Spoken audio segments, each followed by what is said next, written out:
This is Retro Sports Radio. Visit RetroSeasons.com for more sports history.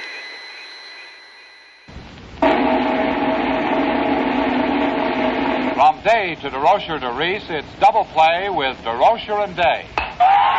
With their guest Wee Reese, here's another chapter of Double Play with Durocher and Day. Welcome to another visit with baseball's most exciting and controversial couple, Lorraine Day and Leo Durocher, with their guest for today, Wee Reese. Let's listen. Was it funny you saw the ball in the stands? Well, if it isn't like old times on the Brooklyn Dodgers with our guest, the famous shortstop of the Brooklyn Dodgers, Wee Reese. And I'm sure all of you fans like Pee-wee just as much as we do, although Leo and I happen to be on the opposite side of the fence right now. Tell me, what were you fellas laughing at? Well, I was telling a few umpire stories. Well, let me in on them. I like umpire stories. Yes, from umpire stories to hidden ball tricks, we're going to run the gamut on Double Play today. But now, time out. Let's hold everything for an important message. And now back to Leo, Lorraine, and their guest for today, Wee Reese, the famous shortstop of the Brooklyn Dodgers, and Chris Durocher, Leo and Lorraine's little 4-year-old, who's been awaiting this visit anxiously because he, too, has a very important problem. You want to hear what we were talking about, really? Sure. Pee-wee, we may have to change a few of the words, but... Well, I think so. Well, you don't have to change them for me. Just say blinkety blank. All right. We They use a can few supply. different words when we talk to those umpires out there, right? Yes. Oh, well, you know, I never have any trouble with umpires, Pee-wee. I just go up there and doff my cap Well, I to 'em tell most you, you're of a the time. changed man. Oh, sure. But you used to I'm have changed. trouble when I was with you. You know, Pee-wee, Jimmy Dyke told me that this happened to him on the ball club, and I don't see how a fellow could think this fast, but it seemed as though Juiced, his leadoff hitter, was at the plate, and he took a close pitch when the count was 3-2, and the umpire called him out. Strike 3, and he's out. And there was the biggest rhubarb real quick, and that Juice dropped the bat, and he jumped at that umpire, and he was all over it. And by the time Dykes got there, he lost his shortstop and everything, and he run up to him, and he said, "What'd you put him out of the game for?" He says, "My shortstop, I'm the best ball player. What'd you put him out for?" The umpire proceeded to tell Dykes what Juice had said. It seems as though that Juice had called him a number of things and called him a blind blankety-blank. And Dykes, in turn, said to him, he said, "Well, if you leave out the blind part, how wrong is he?" And, of course, you know what happened to Dykes. He got thrown out, too. Well, I'll tell you one that happened to me, Leo, when I first came up with the Dodgers. Oh, excuse me, Pee-wee. What, dear? Now? No, Chris, not now. Come back a little later, okay? What does he want to do? What were you saying? Getting back to my baseball story, Leo, when I first came up to the Dodgers, I was kind of a quiet sort of boy, not like you, Just a minute now. Anyway, I was hitting this particular day, and I didn't know the umpire code. So the umpire was Bill Clem. He called a strike on me, and I turned around and looked at him like this, and that's you should never do that with that's Clem. murder with Clem. So he said, "Son, don't be looking around here." He says, "That guy out there's fooling you, not me." From here on out, buddy, I never turn around and look at those umpires anymore. There's a lot of those Before you tell that story, can I ask Pee-wee if this is true? You had played the Yankees in spring training, and they had beaten you, I guess, about 4 straight. And you Never were in happened. Oh! All right, 3 straight.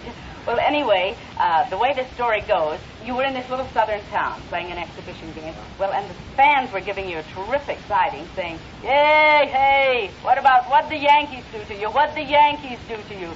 And that Larry said to Jake, Larry says, "Why don't you turn around and yell, 'What did the Yankees do to you?' and then we'll all run." Yeah. Did that really happen? It certainly did, and they weren't hollering, "What did the Yankees do to us?" What were they They were hollering? hollering, "What did the Giants do to us?" Oh, well, we were lucky, Pee-wee. You certainly were. Oh, we were lucky. I mean, Well, we had talent. Come on.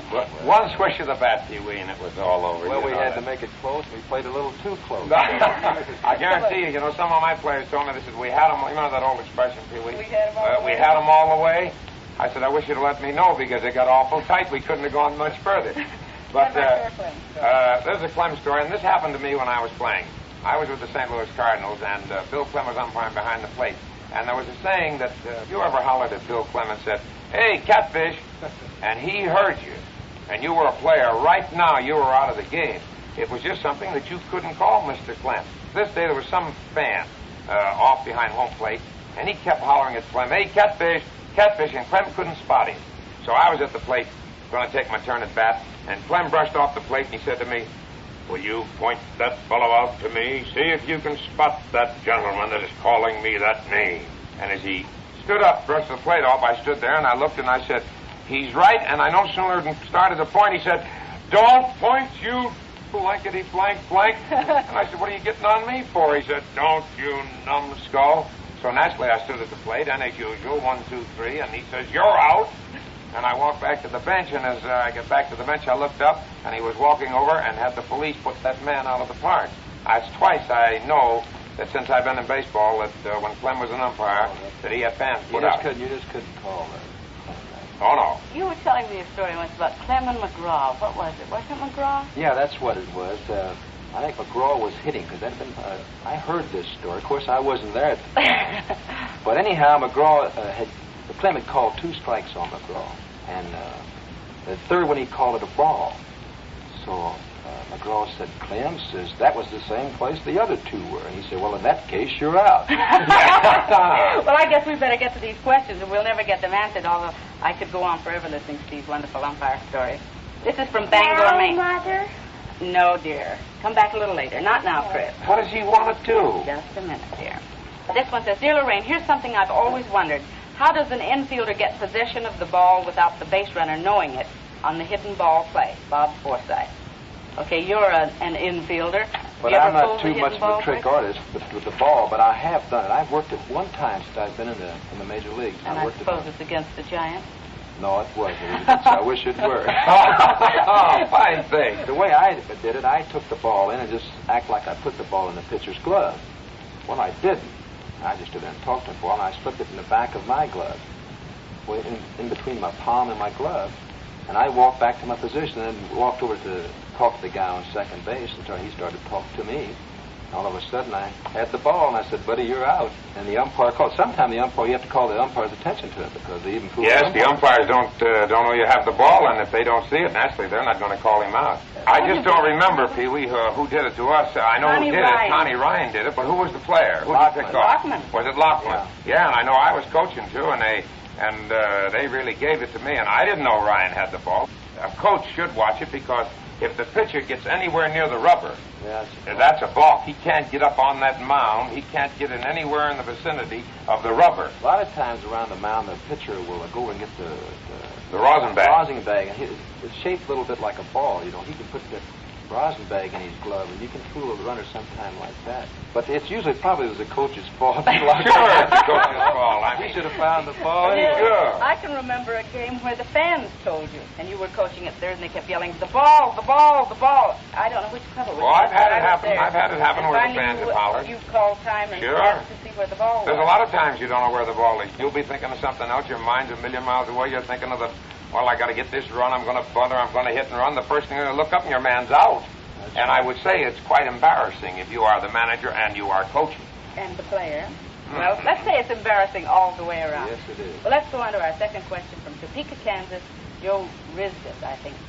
Would you ask some players if the athlete must maintain a strict conditioning schedule the year round, or is it just during the playing season? When I first came up with the Dodgers, Leo knows that I weighed about 150 pounds, and I thought I would never get over 160.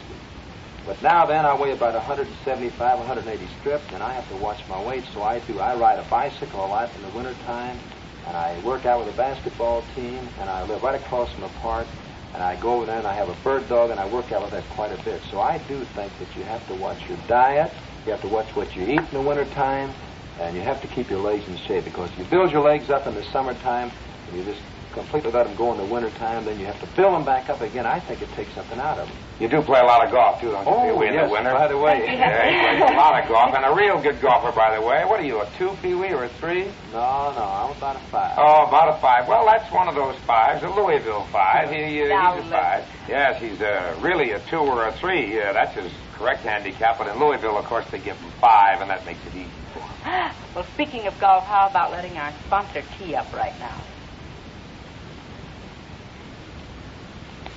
And now back to double play. Well, back to baseball. I have a couple of letters here. I don't know if we're going to have time to answer both of them, so keep your answer short, huh, fellas? Go ahead. All right, the first one says, "Dear Double Play, why is it that a manager, in order to be Successful apparently has to be unpopular with his players. Of course, there are exceptions, but I'm thinking of McGraw, Southworth, Vitt, McCarthy, and men like that. I don't think any manager can satisfy 25 ball players.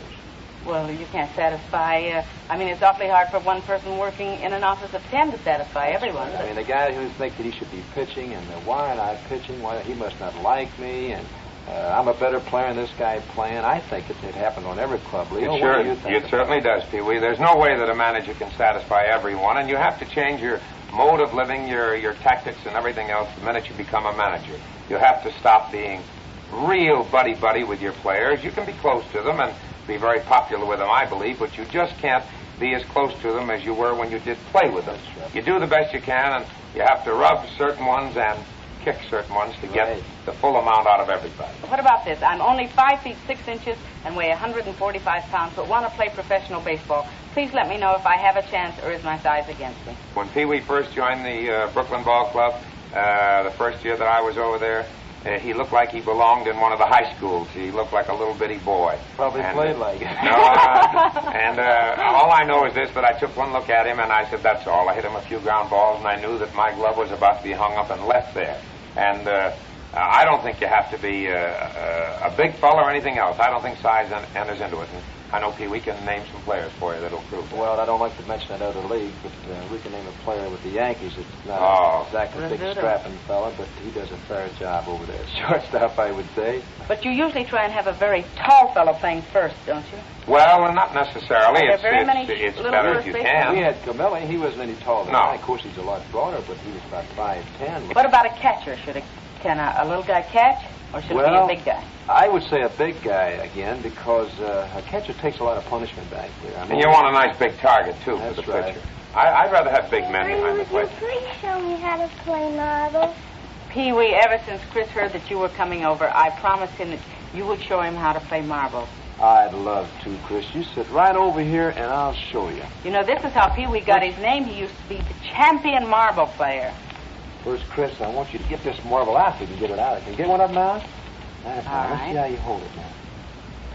No, that's wrong. Well, I guess we're going to have to quit talking about baseball now. It looks like we have a marble lesson coming up. So see you next week, same time, same station. So long.